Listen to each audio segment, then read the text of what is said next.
parties. Me too.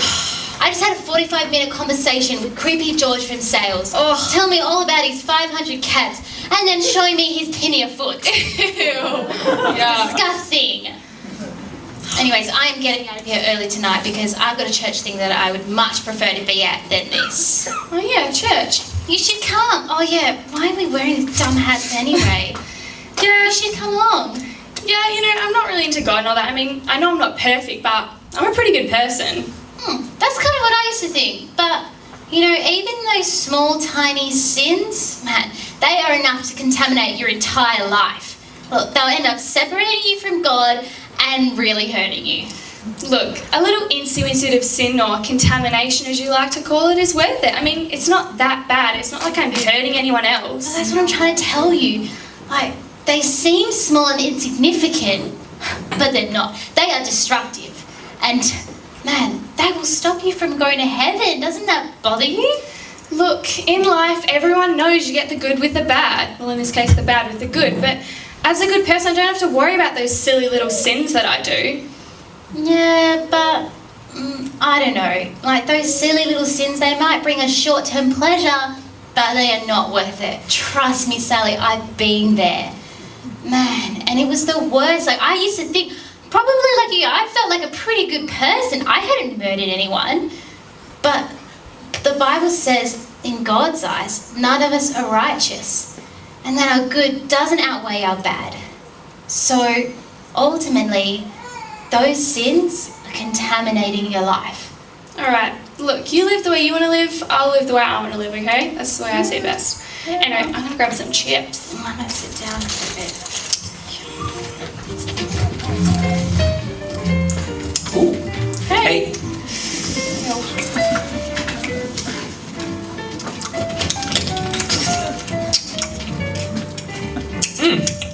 Whoa, what are you doing? What? Did you just double dip that chip? Excuse me? You double dipped the chip.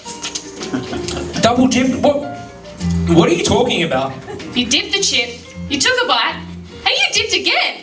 So... That's like putting your whole mouth right in the dip. You contaminate the whole thing. Look, from now on, when you take a chip, just take one dip and end it.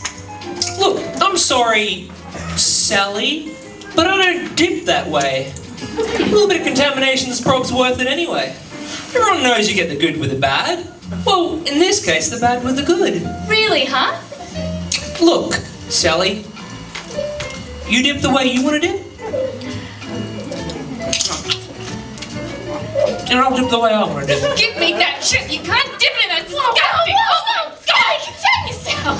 Get out of here. I cannot believe that guy. Thinks he can that? come in here double dipping his chip, contaminating the whole thing. Oh, contamination is contamination, no matter how small. It's disgusting. Oh my.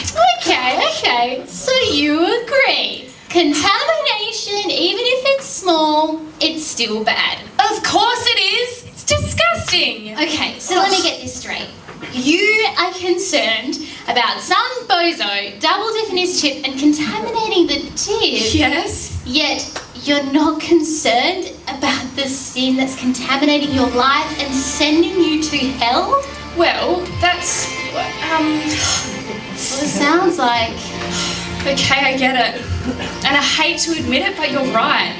Sin is a big deal, and it is contaminating my life. And like you said before, even that little bit of sin, it's still separating me from God. That's exactly what I've been trying to tell you, Sally. When I realised that, that's when I turned to Jesus. I asked him to forgive me of those little sins and the big ones, and he did. And he set me free of all the guilt and the shame that comes with sin.